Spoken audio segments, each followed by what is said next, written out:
Boa noite a todos. Que as bênçãos de Jesus nos envolvam. Queridas irmãs, queridos irmãos, é com alegria que eu retorno. Não retorno não, é a primeira vez. Pensei que eu já estava em outra cidade. É porque estou vindo de Londrina, vou fazendo confusão. Então é a primeira vez que eu venho a essa cidade e é bom conhecê-la e conhecer vocês. Nós ouvimos a prece inicial. Ouvimos o nosso companheiro Luiz Cláudio, fazer na sua iniciação a seguinte conclamação, digamos assim. Vamos elevar o nosso pensamento, vamos elevar significando a nossa vibração, e ele vai se referir a Jesus e se referir ao Pai. Porque o nosso tema é exatamente este que nós colocamos: prece, conexão com a mente divina. E se o Luiz Cláudio nos lembrou a necessidade de elevarmos o nosso pensamento, e se ele mencionou Jesus e mencionou o Pai do céu, mencionou então Deus, nós já começamos a entender que isso significa um momento em que a nossa mente e, claro, o nosso tônus vibratório também vai se elevar de acordo com aquilo que nós estamos pretendendo naquele momento. Às vezes as pessoas acham difícil elevar o pensamento a Deus. Para pensar em Jesus é mais fácil, porque nós temos gravuras, nós temos pinturas, nós temos uma ideia da imagem do Mestre, de como ele se apresentava quando esteve entre nós. Mas e Deus?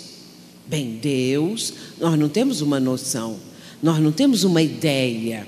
E por isso eu ouço pessoas dizerem que é difícil falar com Deus, pensar em Deus, e por isso preferem se referir mais a Jesus, a mencionar, a pedir, a louvar, a agradecer a Jesus Cristo. Tudo bem.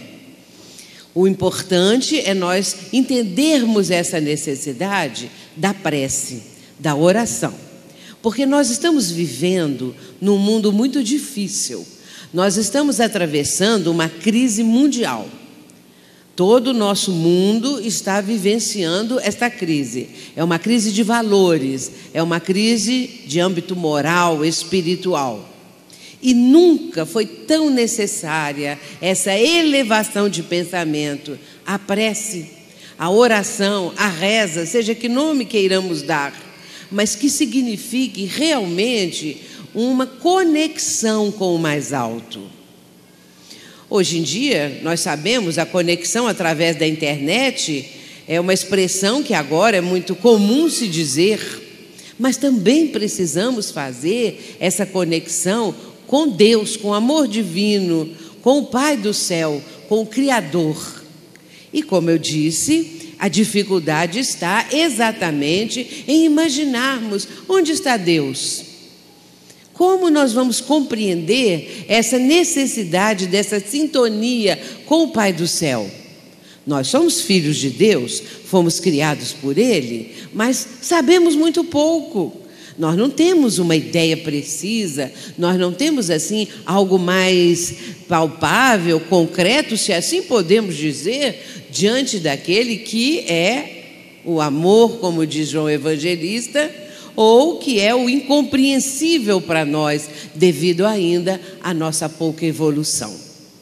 Allan Kardec, quando ele vai começar o Livro dos Espíritos, quando ele vai abrir essa obra, ficamos a imaginar o que ele estava pretendendo naquele momento.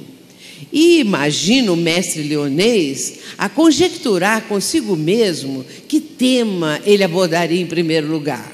Qual seria a primeira pergunta? Como dar depois o seguimento àquelas outras matérias que compõem o Livro dos Espíritos? E ele vai começar de uma forma magistral, porque Allan Kardec, ele entendeu a necessidade de que todas as criaturas tivessem uma noção mais precisa a respeito daquele que criou a todos nós, que criou o universo, que criou todas as coisas. Por isso ele vai começar com a primeira pergunta acerca de Deus. E Allan Kardec, com a sua didática, com a sua visão muito adiante do tempo, ele vai fazer a pergunta de uma forma muito interessante. Porque o natural, o normal seria que ele começasse assim: quem é Deus? Que seria o mais habitual, que as pessoas, que qualquer um que fosse escrever essa pergunta, naturalmente poderia começar dessa forma: quem é Deus? Mas ele já faz de uma maneira diferente. Ele faz a indagação àqueles espíritos superiores que ali estavam para responder às questões todas que estão em O Livro dos Espíritos. Ele faz da seguinte forma: que é Deus? Quando eu leio essa pergunta, como todas aquelas outras, que são 1019, que constituem o livro, eu fico a pensar que Allan Kardec já sabia, e que Allan Kardec fez de propósito, colocando a pergunta dessa forma, para causar um impacto. O que é Deus? Que coisa mais estranha colocada dessa forma. Mas é assim que ele faz, para que a partir daí nós tivéssemos uma compreensão muito mais profunda, muito mais bela que a doutrina espírita veio trazer. Eu costumo dizer que o Espiritismo desmaterializou Deus. Não mais aquele Deus antropomórfico, feito à nossa imagem e semelhança. Não mais aquele Deus cruel, aquele Deus vingativo, aquele Deus que condena os seus filhos ao fogo do inferno para toda a eternidade. Mas o Deus magnânimo, o Deus Pai, o Deus onipotente, o Deus soberano à justiça. E ele vai ter naquele instante a resposta também magistral. Deus é a inteligência suprema, causa primária ou primeira de todas as coisas. Na sequência, ele vai apresentar os atributos de Deus, os atributos da divindade, para que nós tivéssemos uma noção mais aproximada, digamos assim, se assim podemos nos expressar, do Criador. Porque, ficando sabendo dos seus atributos, nós começamos a ter uma ideia um pouco melhor, um pouco mais profunda e, sobretudo, muito bela a respeito deste que criou todo o universo, todas as coisas que existem, tudo que, afinal de contas, a nossa mente possa abarcar. Portanto, é a esse Pai que nós nos dirigimos, é a esse Criador. E nós vamos ver na sequência dos temas, das reflexões que nós vamos fazer, todo esse processo dessa sintonia, dessa elevação mental, que nada mais é do que também uma elevação vibratória, porque a nossa mente, ao ascender um pouco mais, ao sair das questões cotidianas, ao começarmos a pensar em algo melhor, mais elevado, sim, nós começamos a vibrar também de uma maneira muito mais positiva, muito mais saudável e possivelmente alcançaremos a sintonia com benfeitores espirituais, com amigos espirituais, e quanto mais a pessoa aprofundar esse processo, ela pode alcançar uma sintonia com o próprio Cristo. Mas e com Deus? Será que nós alcançaremos? Alcançaremos, sim, porque Deus está em toda parte. O pensamento divino sustenta o universo e sustenta todos nós. Deus está aqui. Deus está em todos os recantos, os mais longínquos que nós possamos imaginar. Deus está em nós, porque sendo nós criados por Ele, criaturas de Deus, logicamente que nós trazemos, como diz Emmanuel, no livro Fonte Viva, no capítulo 30, ele diz que o Espírito traz em si o gene da divindade. E é uma nova ideia que nós aos poucos vamos amadurecendo no nosso mundo íntimo para cada vez mais termos essa compreensão que eu estou mencionando, tão necessária. É isso, portanto, que nós vamos conversar nessa noite, sabendo que a oração é necessária nos dias atuais. Começando pela questão 659, que está em O Livro dos Espíritos. Allan Kardec vai abordar no capítulo das leis morais, quando ele se refere à lei de adoração, ele vai fazer perguntas em torno dessa questão da prece. Ele diz assim: qual o caráter geral da prece? E os espíritos superiores responderam: a prece é um ato de adoração a Deus. Orar a Deus é pensar nele, é aproximar-se dele, é pôr-se em comunicação com ele. Pela prece podemos fazer 3 coisas: louvar, pedir, agradecer. Mas e nós, quando oramos, será que nós apenas repetimos palavras? Será que nós decoramos textos de orações, de preces, de alguma coisa que lemos e de repente estamos repetindo? Ou nós estamos sentindo o que estamos proferindo, o que estamos falando, essa conversa nossa com Deus, com Jesus? De alguma forma, nós estamos então nos dirigindo a um ser superior a nós. O importante é que esta oração seja, como está dito aqui, um ato de adoração no sentido profundo de reconhecimento da nossa pequenez, de reconhecimento que Deus é o Criador e que nós estamos adstritos à vontade divina. Nós podemos fazer 3 coisas na prece: louvar, pedir e agradecer. Mas geralmente, quase sempre, pedimos. Poucas vezes lembramos de agradecer. E rarissimamente louvamos a Deus, que daqui a pouco nós vamos falar sobre esse aspecto de louvar a Deus. Em sequência, nós trazemos aqui o pensamento de Leon Denis. Leon Denis foi contemporâneo de Allan Kardec. Essa foto aí é de Leon Denis. E ele faz parte daquele grupo de espíritos que vieram ao tempo do codificador, ao tempo de Allan Kardec, para formar a equipe do Consolador, a equipe do Espírito de Verdade.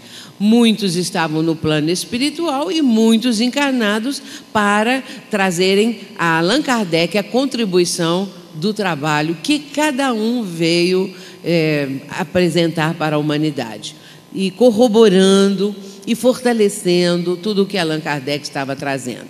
Ele diz assim: a oração, a comunhão com o pensamento, pelo pensamento com o universo espiritual e divino, é o esforço da alma para a beleza e para a verdade eternas. É a entrada por um instante nas esferas da vida real e superior, aquela que não tem termo. Vamos lembrar que a vida real é a vida espiritual. Lembrar que nós somos espíritos. Muitas vezes nós esquecemos disso. As pessoas tanto priorizam o corpo físico que se esquecem que são espíritos, espíritos imortais. É interessante também dizer que nós não somos eternos. Eterno só Deus.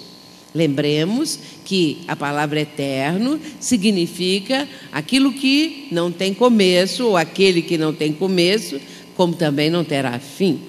Nós tivemos um começo, porque nós fomos criados pelo eterno, por Deus. Então nós tivemos um começo, mas nós somos imortais.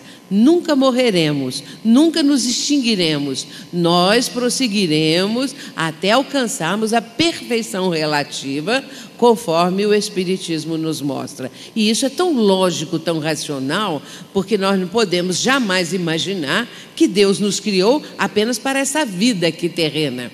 Porque uns vão viver 100 anos ou mais de 100 anos e outros vão morrer 1 minuto depois do nascimento. E assim vai pela vida fora, cada um ser humano com as suas experiências necessárias ao seu processo evolutivo. Portanto, aquele que viveu 100 anos, esse teve todas as oportunidades. Mas quem morreu na infância ou na juventude não teve as oportunidades para o seu crescimento, para aprendizado, para, enfim, tudo o que a vida poderia apresentar para eles. Portanto, a reencarnação é que mostra para a humanidade a sabedoria divina. A reencarnação é o ensejo que o espírito tem de prosseguir na sua caminhada evolutiva, de conquistar a sua própria liberdade, a sua própria evolução e, a partir daí, então, caminhar até chegar no ponto daquela felicidade que todo ser humano almeja.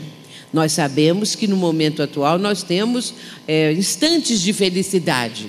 Nós não temos uma felicidade plena, completa, constante. A felicidade, ela é de momentos. E a pessoa às vezes acha assim, enquanto ela está feliz, a vida passa rápida. Os minutos passam rapidamente. E quando ela está sofrendo, como é difícil as horas passar. Como é difícil vencer aqueles dias, aquelas dificuldades, aqueles instantes em que o sofrimento está presente.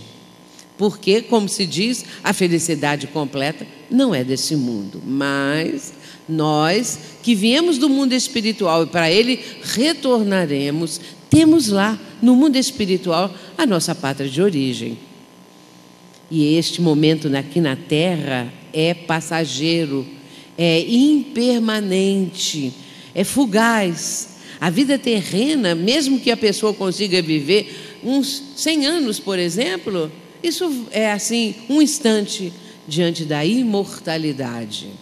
Portanto, meus irmãos, é bastante necessária a nossa reflexão em torno desses temas para que nós possamos viver um pouco mais a vida do espírito que somos na busca da nossa própria espiritualidade. É que as pessoas, de maneira geral, priorizam a vida física, priorizam o corpo físico e esquecem da sua essência, que é toda ela espiritual. E esse texto de Leon Denis está no livro imperdível, O Problema do Ser, do Destino e da Dor. Mas Joana de Ângeles, a mentora de Divaldo Franco, ela diz o seguinte: a oração é emanação do pensamento bem direcionado e rico de conteúdos vibratórios que se expande até sincronizar com as ondas equivalentes, assim estabelecendo o intercâmbio entre a criatura e o Criador. Vamos refletir um pouquinho nisso que ela está dizendo aqui. Ela está dizendo que a oração é uma emanação do pensamento bem direcionado. Um dos atributos do ser humano é o pensamento, é a mente, a inteligência. Aí já estou citando outros atributos. A inteligência é o nosso atributo maior. E, derivando disso, a mente, não é? Que produz o pensamento. Mas nós temos a vontade, nós temos a memória. Tudo isso são atributos com que o Pai do Céu dotou a todos os seus filhos. Muito bem, quando a pessoa começa na sua disposição de orar, o que está acontecendo naquele instante? Ela está direcionando o seu pensamento para um rumo superior. Então, ele está bem direcionado. E, a partir daí, pelo desejo de conexão, de sintonia, de receber aquilo que a pessoa está pedindo ou está agradecendo, ela vai elevando o seu padrão vibratório, que se apresenta rico de conteúdos daqueles pensamentos que a pessoa naquele instante está emitindo.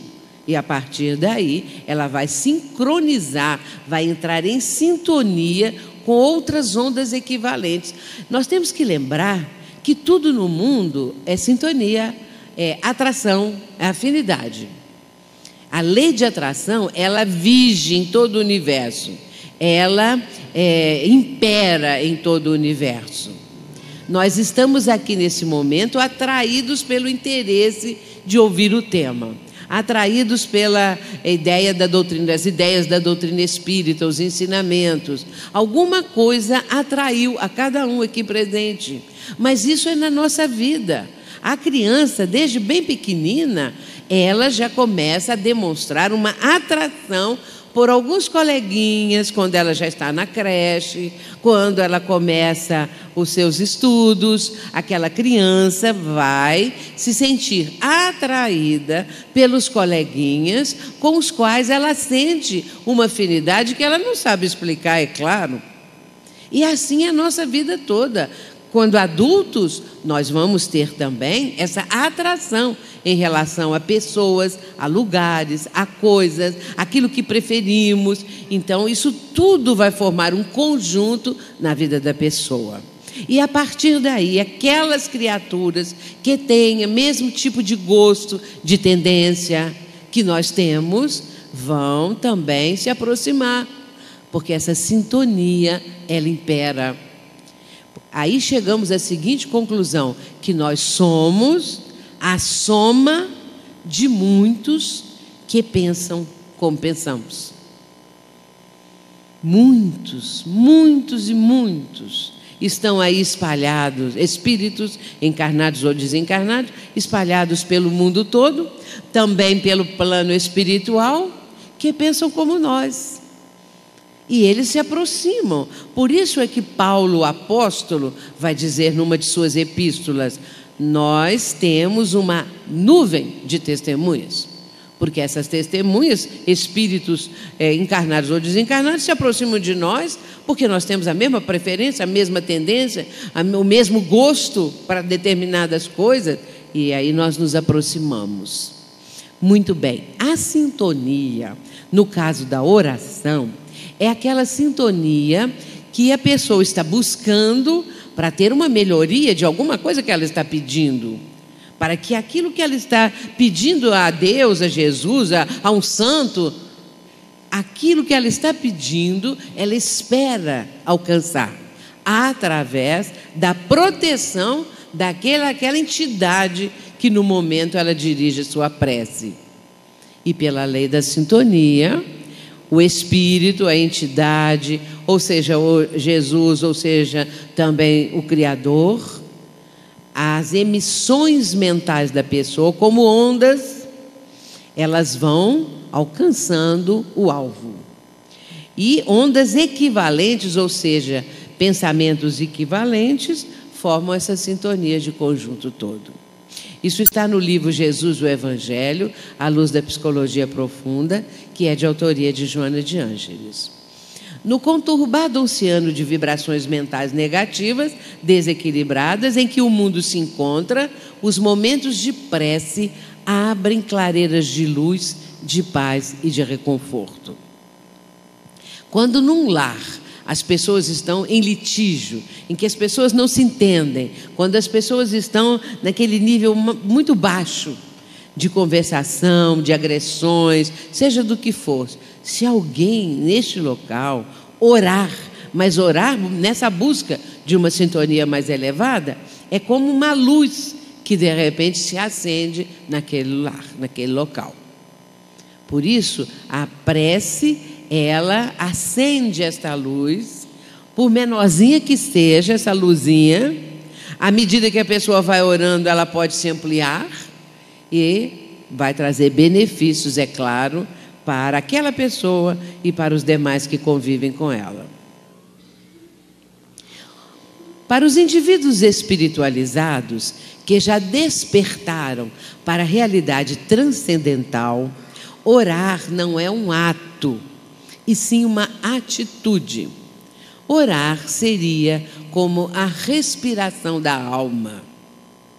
Seria o ser humano consciente de sua essência espiritual, buscando a comunhão com o Pai. Vamos parar por aqui e meditar um pouquinho nesse texto, para os indivíduos já espiritualizados, que já despertaram para uma realidade transcendental, que transcende as coisas da vida material, do campo físico. Essa pessoa que já despertou para essa realidade, é claro que a oração para ela é uma forma de vida. Não é um ato que ela diz assim, agora vou rezar, agora vou orar, não é? Pode dizer isso ou aquilo. Então ali ela toma um ato, ela vai realizar um ato de oração. Mas a pessoa já espiritualizada, ela tem na sua vivência como que uma oração constante. Por isso é que Joana de Ângeles fala assim, arar é orar. Ou seja, trabalhar, a pessoa pode estar trabalhando, mas está orando. Não que ela fique o tempo todo pedindo as coisas, é que ela tem uma vibração mais elevada. Então, com isto, ela está numa sintonia permanente ou quase sempre permanente com espíritos que desejam ajudá-la. Nós temos que lembrar também que nesse mundo conturbado em que nós estamos vivendo, quando uma pessoa sai à rua, ela fica vulnerável às questões que ocorram no trajeto em que ela vai passar. Ela fica, de certa maneira, fragilizada diante de acontecimentos negativos que possam estar acontecendo, assaltos, crimes, qualquer coisa, desastres, qualquer coisa desse tipo. Ela fica fragilizada se ela não tiver um escudo, entre aspas, vibratório, que a prece fornece, favorece. Quando nós saímos, devemos elevar o pensamento a Deus, pedir uma proteção. Quando nós viajamos, se nós estamos num carro, nós fazemos uma prece antes de ganhar a estrada, mas já dentro do carro, vamos fazer uma oração para pedir a proteção para a viagem, para a ida, para a volta, porque essa vibração, ela, como eu disse, acende uma luz. Ela é uma vibração positiva, um teor vibratório elevado que possibilita a pessoa defesas espirituais mais elevadas. Se tiver que acontecer um desastre, alguma coisa, a proteção está ali, porque a pessoa fez por merecer, porque a pessoa já entrou numa sintonia, numa aproximação com espíritos bondosos que vão auxiliá-la. Isso não quer dizer que quem não se lembrou de orar não tem a mesma proteção. Tem. Porque se a pessoa tem mérito na sua vida, ela tem a proteção. É familiares já desencarnados, é o seu próprio, vamos dizer, anjo da guarda, não é? Ou o espírito guardião. Essa proteção, ela existe sim. Agora, se ela orar, mais ainda. Quanta coisa pode ser afastada ou suavizada se a pessoa está num momento de prece pedindo ajuda espiritual. Hoje em dia, com tanto assalto, com tanta coisa, nós ficamos, às vezes, então, se estamos numa cidade onde há um índice muito grande de criminalidade, de assaltos, essas coisas todas, nós devemos estar com a nossa vibração como um verdadeiro escudo vibratório a nos proteger. Isso é muito importante. E também importante a oração no lar, para a proteção do lar. Vamos continuar aqui. Seria o ser humano consciente de sua essência espiritual, buscando a comunhão com o Pai. Muitos cientistas e médicos da atualidade reconhecem o valor e o poder da prece para a saúde física, mental e espiritual do ser humano. Nós abordamos esse tema, prece e conexão com a mente divina, no nosso livro, que é o mais recente, Mentes Interconectadas e a Lei de Atração, no qual nós vamos abordar exatamente isso, essa interconexão universal e essa conexão que nós podemos conseguir com a mente divina, através desse conhecimento. Só o fato de nós sabermos que Deus está aqui, porque aqui está o pensamento divino, e para nós, com nossa evolução ainda bastante limitada, bastante restrita, é difícil entendermos esse tipo de coisa. Como que o pensamento divino pode estar aqui, pode estar nas galáxias, pode estar numa célula? pode estar, enfim, como? Como é possível isso? Porque é o pensamento divino que impregna tudo que existe, que é a sustentação da vida. E aí nós começamos a ter uma noção de como entrar na sintonia com Deus. Deus está junto de nós. Deus está no nosso mundo íntimo, que vamos falar aqui para frente um pouco mais sobre isso. Segundo Joana de Ângeles, falando sobre a prece para os enfermos, ela diz assim: a oração, ungida de amor e de interesse pelo bem-estar de outrem, a entrega da solução que deverá vir de Deus, são recursos essenciais para os resultados ditosos, mesmo que não se lhe opere o restabelecimento orgânico desejado. Porque às vezes nós queremos que a pessoa não morra, não é? Às vezes a pessoa está nas últimas, os médicos já falaram, mas nós estamos pedindo a Deus, se possível, que aquela pessoa fique mais conosco. Nós queremos mais a presença da criatura, mas nem sempre a nossa prece, o nosso pedido pode ser atendido, porque só Deus mesmo é que sabe o tempo de vida para cada um de nós, que são nossas necessidades pessoais. Mais tempo, menos tempo, moratória, como se diz, não é? No meio espírita, a pessoa pode ter uma certa moratória, ficar um pouco mais, por mérito, por necessidade, por alguma circunstância dessas, não é? Portanto, a prece para os enfermos, ela tem um valor muito grande. Porque se a pessoa está sofrendo, se a pessoa está com dores, nós sabemos o quanto a oração vai suavizar aquela dor, o quanto ela vai amenizar aqueles momentos mais difíceis. Mas o que acontece? Eu vejo muito isso nos hospitais. Nós temos um trabalho de dar passes em pessoas nos hospitais, nos CTIs, essa coisa toda. Nós temos um grupo na nossa casa que nós chamamos os samaritanos. Os samaritanos é que vão junto aos leitos dos enfermos, desde que peçam, não é? Nós não vamos chegar lá para ficar distribuindo passes, mas é assim, pediu, um familiar pede, aí tem o grupo 2 a 2, não é? Vão para aplicar os passes. E tem a visitação de um grupo que vai, em certos horários também, para determinado hospital, como hospital oncológico e tudo mais, desde que os pacientes queiram essas visitas, é claro. Porque a vibração, a prece, ela vai suavizar aqueles momentos. Mas o que eu vejo, às vezes, é as pessoas ficarem, assim, revoltadas. Há uma revolta, às vezes, das pessoas, quando as coisas não caminham como gostariam que caminhassem.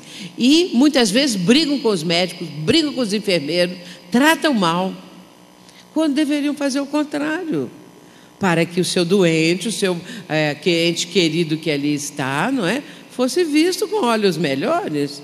Porque se começarmos a atacar enfermeiros, médicos, seja quem for, é claro que vai haver uma certa animosidade vibratória, pelo menos.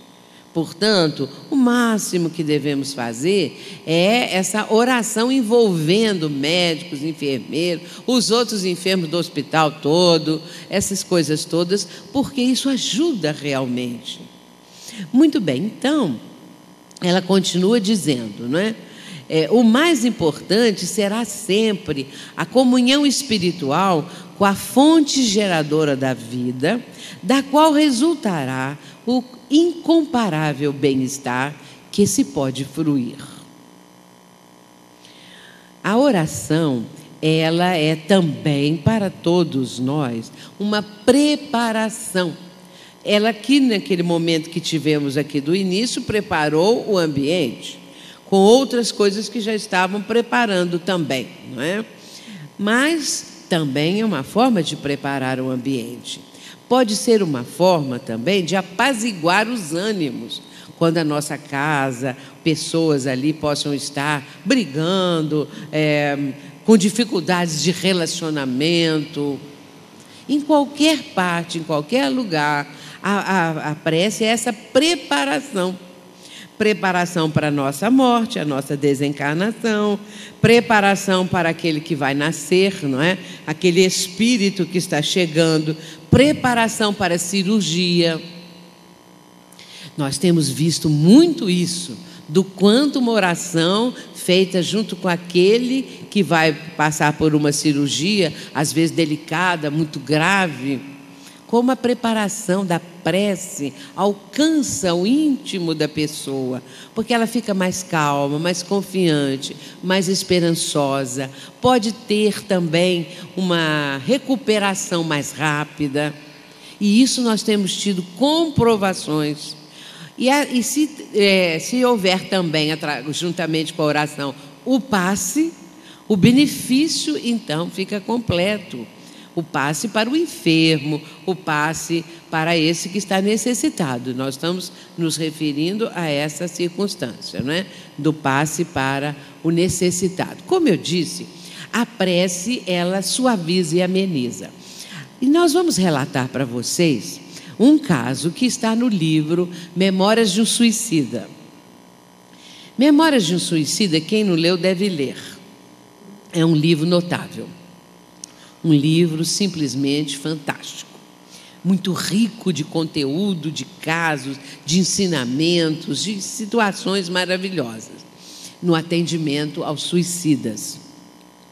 E então, às vezes as pessoas podem até pensar, mas deve ser muito impressionante. Eu digo assim, não, impressionante não é não. Impressionante são esses filmes de terror que todo mundo assiste. Impressionantes são esses filmes aí com esses crimes, uma coisa assim odienta que nós vemos, não é? Então são crimes hediondos, que eu quero dizer, hediondos, crimes que as pessoas assistem ali, não é? Torturas que são infligidas às pessoas, e isso aqui é terrível. Agora vai ler o livro lá, porque o livro pode nos mostrar um lado de sofrimento, mas mostra como atenuar o sofrimento, como aquelas criaturas vão ser amparadas, como a misericórdia divina vai propiciar a cada uma o refrigério das suas dores e a bênção da reencarnação, do retorno, para que aqueles espíritos possam ressarcir o seu passado. Muito bem. Nós vamos relatar este caso que é relacionado com a prece. Havia um grupo de suicidas que se reuniu no chamado Vale dos Suicidas. O que é o Vale dos Suicidas? É uma região onde espíritos que tiraram a própria vida se unem pela lei de atração.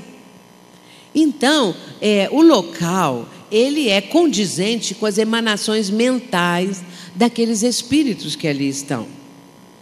Tudo o que está em torno, tudo o que está ali é resultante dos próprios pensamentos e das próprias vibrações, que são almas enfermas que ali estão.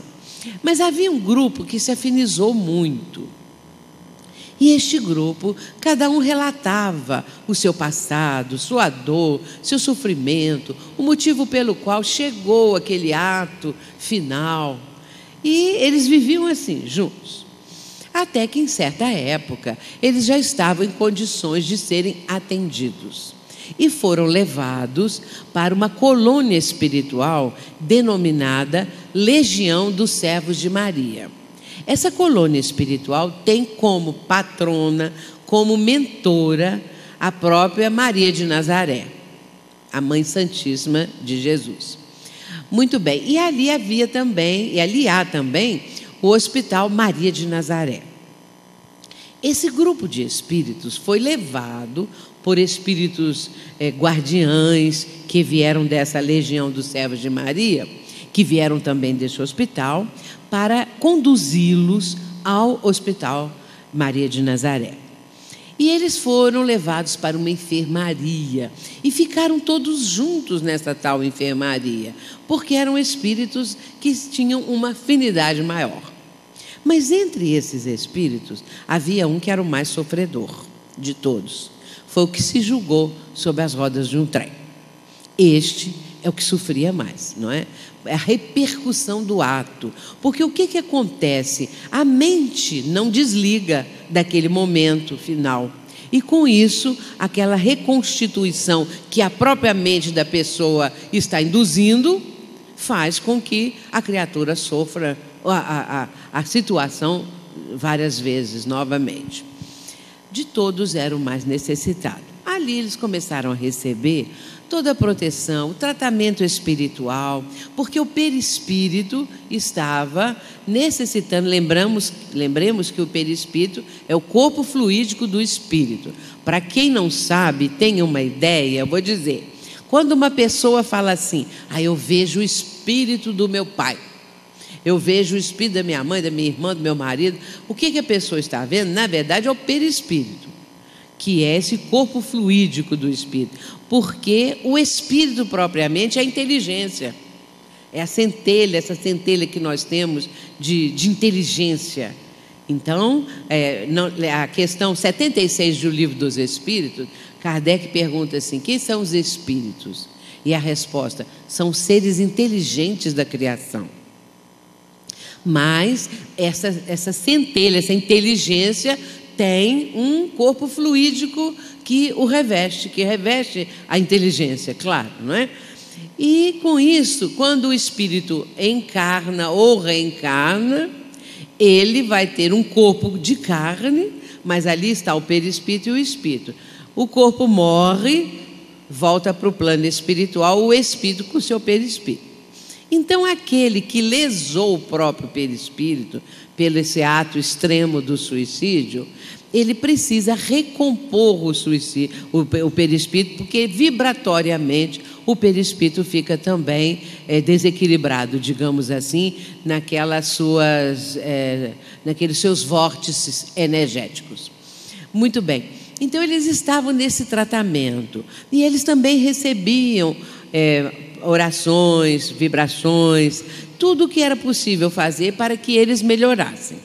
Porém, os dirigentes do Hospital Maria de Nazaré chegaram à conclusão que eles precisavam apressar mais o restabelecimento daqueles espíritos, para que eles se acalmassem, para que as suas dores fossem minoradas. Então resolveram o seguinte, eles vão ser levados para um centro espírita para comunicar-se numa reunião mediúnica.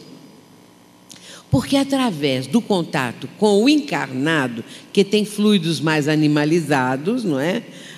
Fluidos mais animalizados, não, vamos dizer diferente, que tem fluidos animalizados, estes fluidos beneficiariam estes espíritos, para que eles conseguissem depois disso se libertar daquelas injunções dolorosas. E assim foi feito. Resolveram procurar quais seriam os centros espíritas aqui no Brasil, que tivessem condições de médiuns, que pudessem colaborar nesse tipo de trabalho. E começaram a procurar. Vamos lembrar também que este livro foi escrito na década de 20. E nessa época eram poucos, bem menos, né, centros espíritas em nosso país. E, por fim, conseguiram lá alguns centros espíritas que tinham médiuns em condições para um tipo de trabalho que eles queriam realizar. E nesse grupo, nesses centros espíritas, um deles era o grupo de Lavras, uma cidade do interior de Minas, que naquela época era muito pequena, nessa cidade de Lavras, aonde a própria Ivone Pereira residia. E ela era a médium, tinha outras médiums também, na reunião mediúnica, que iria colaborar com estes espíritos. O trabalho ia ser feito em várias semanas, não ia ser numa única semana. Foi tudo preparado. Os próprios médiuns, porque quando o trabalho é muito significativo, quando o trabalho é muito grave, muito sério, o que acontece? Os benfeitores espirituais da casa, os benfeitores espirituais dos médiuns da casa, vão preparar esses médiuns para que eles estejam numa condição vibratória favorável para ajudar os espíritos necessitados. Porque eles já vêm com uma vibração desequilibrada, desarmônica, não é? Então, estávamos todos preparados. E chegou a noite da reunião marcada, a primeira reunião. Foi feita da seguinte maneira: trouxeram o grupo de espíritos para o ambiente da reunião. A reunião era num centro espírita pequeno. O salão de palestra, o salão onde estavam reunidos para a reunião mediúnica, era pequeno. Mas quem é médium aqui, não sei, alguns devem ser, e não sei se participam de reuniões mediúnicas, mas os médiuns que estão acostumados com reunião mediúnica, eles sabem uma coisa ocorre no mundo espiritual. É que, embora a sala seja pequena, o que acontece é que na dimensão espiritual há um grande salão, vamos dizer assim, com arquibancadas até. Isso é na dimensão espiritual. Então o médium, ele não vê mais as paredes da sala, ele está vendo a dimensão espiritual, que não tem tamanho, é uma coisa muito grande. Os espíritos ficaram, claro, na dimensão espiritual. Os espíritos não foram colocados no chão do centro espírita. Eles estavam na dimensão espiritual. Muito bem. E eram os enfermos, né, muitos deles em situação bastante precárias, mas aquele que estava mais grave era o do trem. E houve, assim, uma aproximação muito grande de mentores do Hospital Maria de Nazaré. E também os mentores da própria reunião, que já estavam de comum acordo com esse trabalho, porque é tudo feito planejado. O mundo espiritual não faz nada de improviso, faz as coisas planejadas previamente. Quem improvisa somos nós aqui, que na última hora que vamos tomar pé das coisas, né? E tomar conhecimento e vamos programar. Mas no mundo espiritual é tudo bem planejado. Portanto, os mentores da casa estavam cientificados de que viriam esses espíritos necessitados. Muito bem, eles formaram correntes vibratórias. Primeiro, o ambiente foi todo ele preparado também para que houvesse ali uma ambiência mais purificada, não é? De bons pensamentos, de tudo que fosse favorável aos necessitados. E formavam várias correntes, sendo que havia uma ligação direta com a colônia da Legião dos Servos de Maria. Hoje é fácil nós entendermos como isso acontece, mas ali pelo ano de 1920 ou 20 e poucos, não é? Era difícil saber como que poderia haver uma conexão entre aquele centro espírita tão pequenininho aqui no plano terreno e lá a colônia no mundo espiritual. Mas hoje nós já sabemos. Então, era uma conexão, toda ela de pensamentos, vibratória, não é? E os espíritos superiores lá da Legião dos Servos de Maria estavam atentos a tudo o que aconteceria ali no recinto da reunião. O dirigente chegou antes, preparou tudo, abriu o livro, ficou lendo. E as pessoas foram chegando e, finalmente, era hora já de começar o trabalho, feita a prece inicial, depois ele vai ler o Evangelho. E ele começa a ler, e à medida que ele ia lendo, o que estava ali nos textos começou a ser mostrado, como se fosse aqui, mostrando ali os slides, não é? Aquilo acontecia de uma forma muito natural, porque o dirigente emitia pensamentos. Ele lia o texto, mas ele emitia pensamentos e começou a se formar uma cena fluídica daquilo que ele estava lendo. E era uma passagem da vida de Jesus. E aqueles seguidores de Jesus, os discípulos, começaram a surgir também, até que surge o próprio Mestre.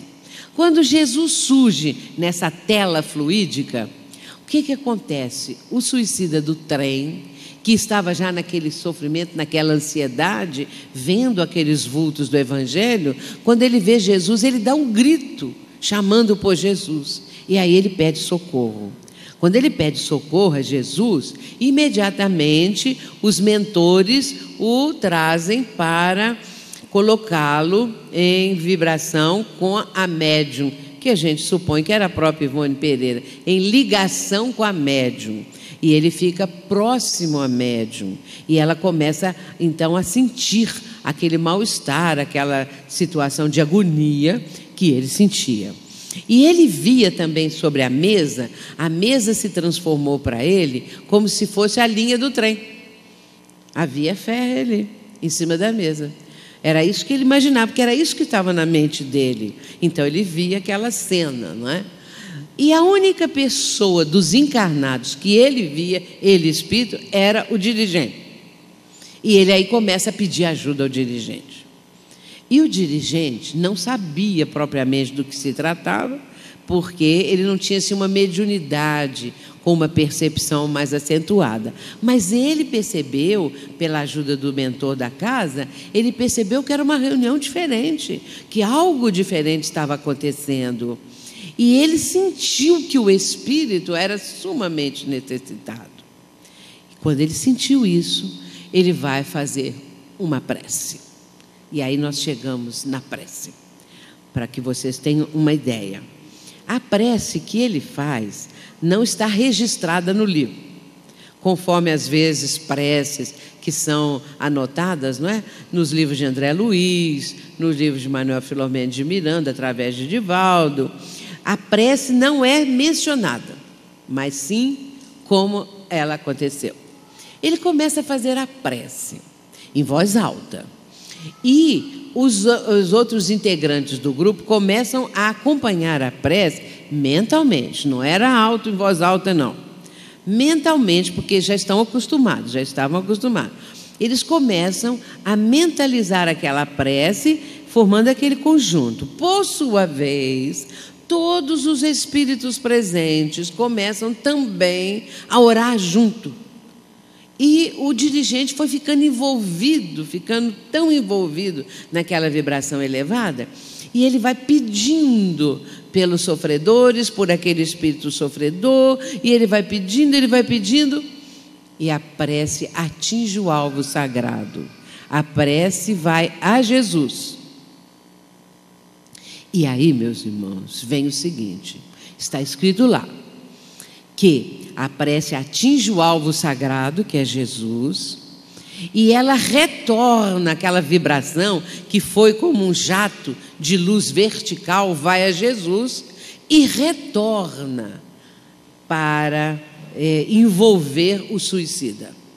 Mas essa prece, ela veio fecundada, essa é a palavra, fecundada de essências preciosas que Jesus colocou ali naquele facho vibratório. Então, é a única expressão em toda a literatura espírita que diz isso, que a prece voltou fecundada. Ou seja, porque Jesus colocou ali, na sua vibração amorosa, essas essências preciosas, ou seja, nossa mente nem consegue abarcar isso direito, fluidos preciosos, medicamentosos. E quando eles caem sobre o suicida, ele começa a se acalmar, porque ele estava chorando. Ele começa a se acalmar. E essa vibração era como se fossem compressas anestesiantes, que vinham anestesiar todas aquelas regiões do seu perispírito que estavam lesadas. E ele começa a se acalmar. Ele que estava numa situação de desequilíbrio, né, muito grande, e a médium controlando esse desequilíbrio dele, ele vai se acalmando. E aí ele começa um outro tipo de choro, de lágrimas. Ele começa a sentir que era filho de Deus. E a partir daquele instante, ele sente que ele tinha um futuro pela frente, que a vida não tinha acabado ali, a vida, vamos dizer, espiritual, não é? A vida imortal iria continuar. Naquele momento ele teve essa noção, ele despertou para a sua própria realidade. Então ele sente que ele é um espírito imortal e que a partir dali tinha um futuro melhor para ele. Então a reunião foi assim, uma coisa simplesmente maravilhosa.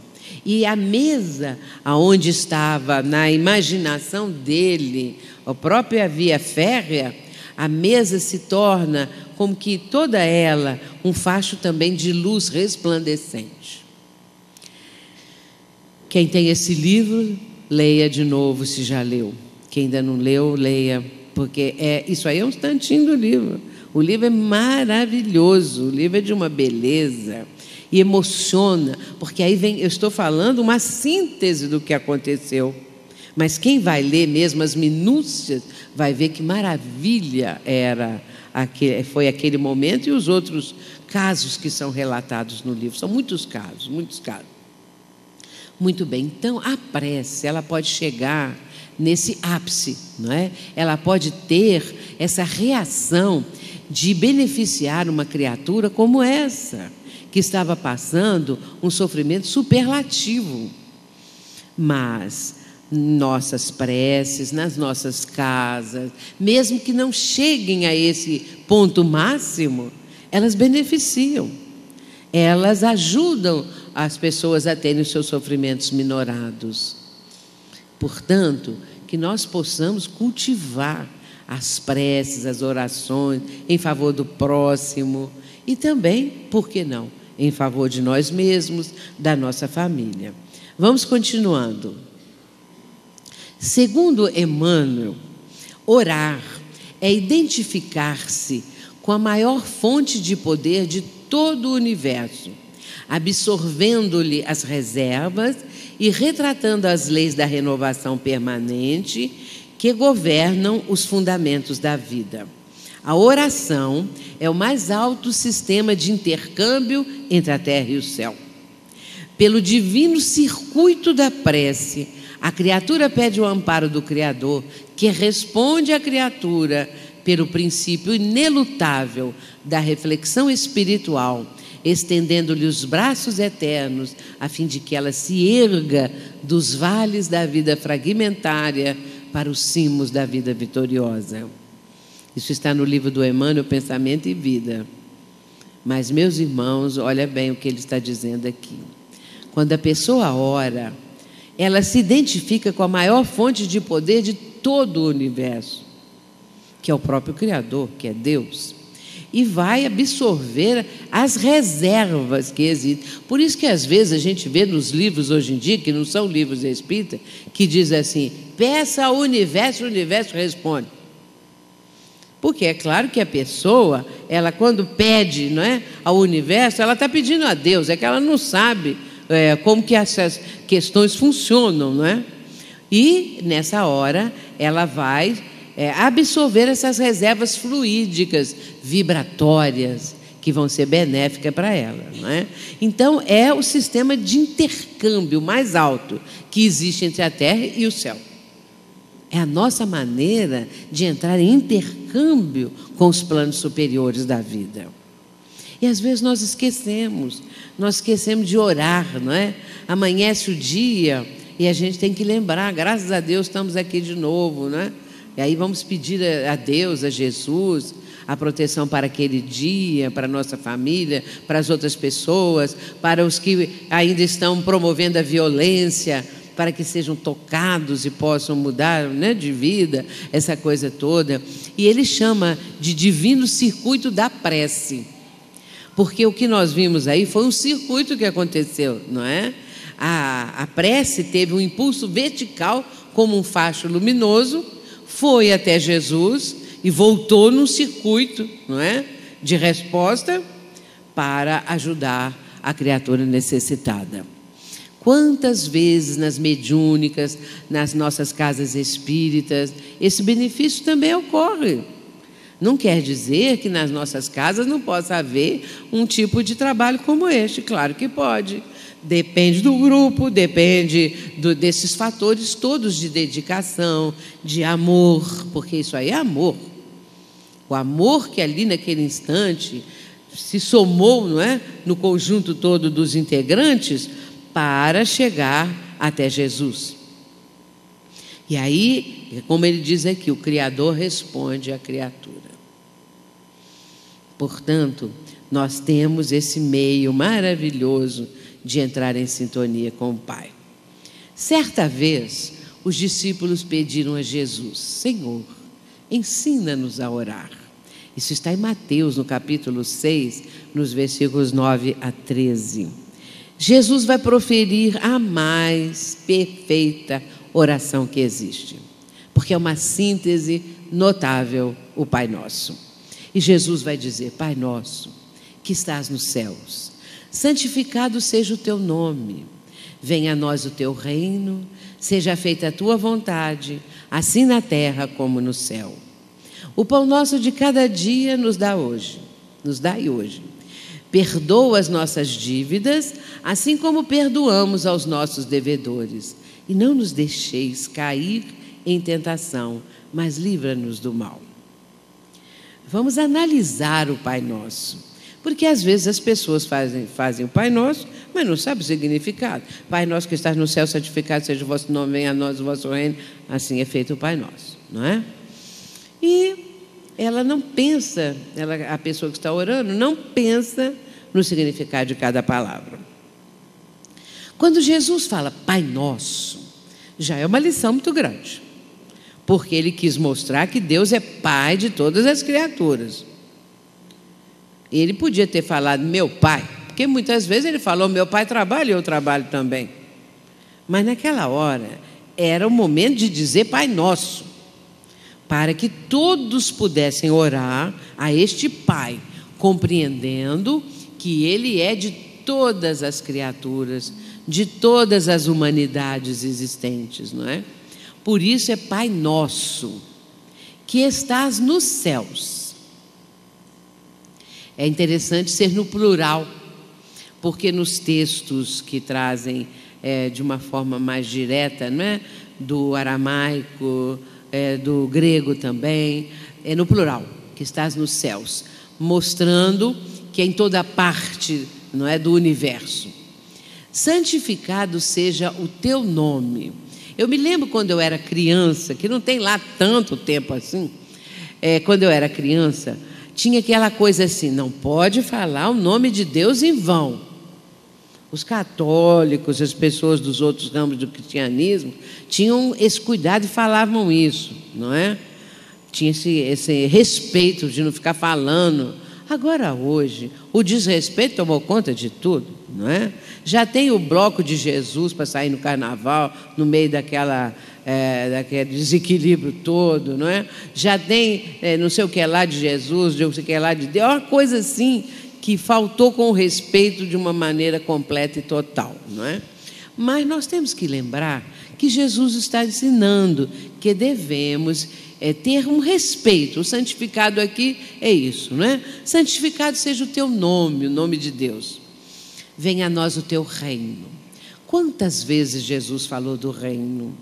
Jesus falou muitas vezes. Só em Mateus 13, capítulo 13 de Mateus, Jesus falou ali, e Mateus registrou, 7 parábolas. Mateus 13, do versículo 1 ao último versículo, nós vamos encontrar 7 parábolas. Todas elas falando do reino dos céus, falando do reino de Deus. O reino foi muito falado por Jesus, mas em outros momentos também. Eu estou mostrando aqui de um único capítulo, Jesus falar 7 parábolas, uma atrás da outra. Começa com a parábola do semeador, depois vem a parábola do joio e do trigo, e aí Jesus ia falando a parábola do tesouro escondido, a parábola da pérola, a parábola da rede, e vai por aí. A parábola do grão de mostarda. E ele vai falar uma parábola que é a menor de todas, que é a parábola do fermento. A parábola do fermento, eu vou dizer só para vocês verem como que é pequenina. A parábola do fermento é assim: o reino dos céus é semelhante ao fermento, que uma mulher coloca 3 medidas na farinha para levedar a massa. Agora vamos buscar o significado, que aqui agora não dá tempo, né? Mas todas as parábolas têm um significado profundo.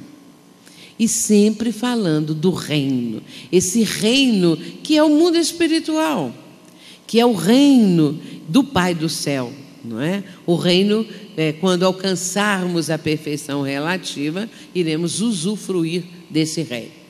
Muito bem, aí vem um momento em que nós vamos reconhecer a nossa pequenez, quando falamos: seja feita a tua vontade, assim na terra como no céu. Nós estamos reconhecendo que a vontade divina é soberana. Então, Senhor, seja feita a tua vontade, assim na terra como no céu. É o reconhecimento da nossa pequenez e da grandiosidade divina. Esta oração, ela só tem uma frase que remete às questões materiais, que é essa que vem agora: o pão nosso de cada dia nos dai hoje. É o pão mesmo da subsistência. Nesse momento, Jesus está nos ensinando a pedir, não é? Esse pão da subsistência no corpo físico. Mas as outras frases, todas elas são de situações morais. E na sequência vem: perdoa as nossas dívidas, assim como perdoamos aos nossos devedores. O texto original é dívidas e não ofensas, como foi mudado agora há poucos anos pela Igreja Católica. Então, perdoa as nossas dívidas. Dívida é muito maior que ofensa, e devedores é muito maior que ofensores. Então, houve essa mudança, porque dívida remete ao passado, remete a coisas muito mais profundas, e houve essa mudança no Papa anterior, não é? Que mudou o texto para, não que a tradução fosse assim, mas porque, na verdade, a tradução é dívidas e devedores. Jesus nos está ensinando a perdoar, pedindo a Deus que nos perdoe, assim como perdoamos aos que nós devemos a eles, né? Aos nossos devedores. E não nos deixes cair em tentação. É outro ponto interessantíssimo, porque a tentação é de caráter universal. Todas as criaturas têm tentação. O que é a tentação? Aquilo que existe dentro de nós, tendências que já trazemos do passado, que são as tentações que vêm nos tentar. Aquela vontade de fazer alguma coisa que hoje nós já sabemos não ser conveniente, não ser o melhor para nós, não ser oportuno, não ser certo, porque hoje a nossa consciência já nos mostra isso. E nós temos esse freio, não é? Que é a nossa consciência nos mostrando o caminho mais correto. Mas aí vem aqueles espíritos que vêm tentar a nossa tentação. Espíritos obsessores, assim chamados, não é? Ou espíritos que querem o mal da pessoa. Ou pode vir um encarnado também para tentar a pessoa. Pode falar com a pessoa: vamos fazer isso, ninguém está vendo, todo mundo faz, não é? Vamos roubar um bocadinho da merenda das crianças, todo mundo rouba, não é? Vamos tirar um pouco desse dinheiro aqui, porque todo mundo faz isso. Vamos aproveitar dessa situação ou de outra, porque ninguém está vendo, todo mundo faz. Eu também sou filho de Deus. A tentação vem, é assim, tentando a tentação, ou seja, tentando a fraqueza que nós trazemos. E é aí que nós temos que fortalecer as fraquezas, que é o nosso processo de transformação moral. Nós já sabemos quais são nossas fraquezas. A própria pessoa sabe que ela tem, por exemplo, uma tendência ao roubo, uma vontade, não é? De não ser honesta, de fazer qualquer coisa errada, de prejudicar o próximo, enfim, qualquer coisa. Ela sabe que ela tem aquela coisa dentro dela que a impulsiona isso. É tentação, mas ela vai resistir. E se ela resiste e vence, e em outras vezes ela resiste, ela fortaleceu aquilo que antes era uma fraqueza. E a partir daí, ela não erra mais naquele campo, porque ela venceu, viu? Então, isso é muito importante, entender como nós podemos vencer as tentações, não é? Mas aí vem acrescendo: mas livra-nos do mal.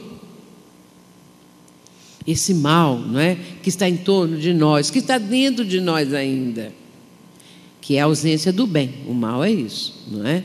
Mas livra-nos do mal. de Jesus. Portanto, meus irmãos, olha a prece do Pai Nosso, como é rica, como ela nos ensina tanta coisa. E é importante nós orarmos naquela entrega para Deus, sabendo que o pensamento divino está no nosso quarto quando nós estamos orando pela manhã ou antes de dormir, que o pensamento divino está ali na nossa sala, em qualquer lugar que nós estivermos, está aqui, está no mundo, está na humanidade. É que as pessoas viram as costas, não é? É que as pessoas caminham em direção contrária. Na questão 614 de O Livro dos Espíritos, que é a primeira pergunta que Kardec faz para abrir o capítulo da lei divina ou natural, é a questão 614. Kardec pergunta assim: o que é a lei natural? E os Espíritos respondem: a lei natural é a lei divina, e o homem só é infeliz quando dela se afasta. Por que somos infelizes? Porque nos afastamos da lei divina, porque nos afastamos da lei de Deus. Portanto, nós somos infelizes, porque nossas imperfeições é que predominaram. E aí, meus irmãos, nós já vamos começar a ter uma outra noção acerca do Pai Nosso. Como orar em profundidade, não é? Como sentir a prece, como melhorar o nosso padrão vibratório, como adquirirmos defesas espirituais, defesas vibratórias para a nossa casa, para nós mesmos, para os nossos familiares, não é? Então, por isso é importante também ensinar as crianças a orar. Eu escrevi um livro que foi até mencionado pelo Fernando, Mediunidade e Obsessão em Criança, porque hoje em dia é demais, está acontecendo demais os casos de mediunidade em criança. E então, neste livro eu relato uma parte, eu falo a respeito da necessidade de ensinarmos as crianças a orar. E me lembro de minha mãe, eu conto isso no livro, que nos ensinava a orar. Porque minha família toda é espírita e meus pais, quando se conheceram e se casaram, meu pai já era espírita e minha mãe era espírita. A minha avó materna e os avós paternos também eram espíritas. Então é uma família toda de espírita. Então minha mãe nos ensinava a orar. E era uma prece pequena, porque nós estávamos pequenos. Eu lembro disso até hoje, não é? Então eu conto isso nesse livro. E depois, adulta, muitos anos depois, eu encontrei essa pequena prece no Evangelho segundo o Espiritismo, quando Allan Kardec coloca a oração aos anjos da guarda. Só que mamãe não falava que era para pedir para vamos orar, vamos. Ela falava, vamos rezar? Ela falava assim, né? Então, aquela precezinha pequena, pedindo a proteção dos bons espíritos, ela consta de o Evangelho segundo o Espiritismo. E isso marcou muito. Eu e minhas irmãs nunca mais esquecemos de que a nossa mãe nos colocava, não é? Desde pequenininha, para poder rezar. Então, a gente vai acostumando, vamos melhorando o ambiente da casa, vamos melhorando o nosso padrão vibratório, vamos alcançando estágios melhores, nossa mente se aclara, nossos pensamentos entram em sintonia com as fontes, como diz o Emmanuel, do universo, não é? As fontes do poder, do amor, das bênçãos, da luz no universo. E é o que está faltando. Nós podemos dizer, o que falta à humanidade hoje em dia? Jesus, os ensinamentos de Jesus. Eu tenho viajado muito e eu tenho notado que o meio espírita, os centros espíritas, estão estudando mais, mas não o suficiente ainda. Porque hoje em dia, a maioria dos centros espíritas já tem grupos de estudos, não é? Então, se estuda o ESG, que é o estudo sistematizado da doutrina, se estuda outros temas relacionados com a mediunidade, e existem aqueles grupos que estudam as obras de Allan Kardec, da codificação, as obras de André Luiz, as obras de Ivone Pereira, de Joana de Ângeles. A nossa casa mesmo tem esses grupos, e muitas casas espíritas também. Então, isso é muito bom, não é? Então, a partir daí, a pessoa vai conhecendo mais e compreendendo que a nossa fé é uma fé raciocinada. Nós não temos mais aquela fé cega, não é? Que tudo que o pastor falava, ou o padre, nós tínhamos que fazer, porque aquilo é que tinha que ser feito, não é? Hoje não. Você só faz se a sua razão admitir aquilo, aceitar. Você vai raciocinar. Se você achar que o que está sendo dito pela doutrina espírita é lógico, se você achar que aquilo tem fundamento, aí você aceita. Por isso é que certas pessoas aproximam-se da doutrina, mas depois vão embora, não é? Porque não tiveram a sintonia com os ensinamentos da doutrina, porque preferiram outros tipos de conduta, porque a doutrina espírita, ela liberta o ser humano. E essa libertação é aquela de mostrar que cada um segundo as suas obras, que cada um é herdeiro de si mesmo. O que nós somos hoje, nós preparamos ontem. E a doutrina espírita, ela mostra o seguinte, que com o conhecimento do espiritismo, ele nos coloca na trilha ou na estrada que nós devemos caminhar. E diz assim, agora ande sozinho. Você vai andar por seus próprios pés, porque você é o herdeiro de si mesmo. Você é que prepara a sua própria vida atual e futura. E muitas pessoas têm medo da liberdade. E aí precisam que alguém venha dizer, isso é proibido. Não faça isso, mas aquilo lá pode fazer. Isso é cômodo, não é? Jesus é o nosso Salvador. Então Jesus tomou a si todos os pecados do mundo, porque aí a pessoa pode ficar descansada, que ela não precisa se preocupar com nada, que Jesus, se quiser, que se preocupe. Nós não precisamos. Essas coisas todas vêm somando, formar para nós esse conjunto de ensinamentos, diretrizes que a doutrina espírita nos apresenta.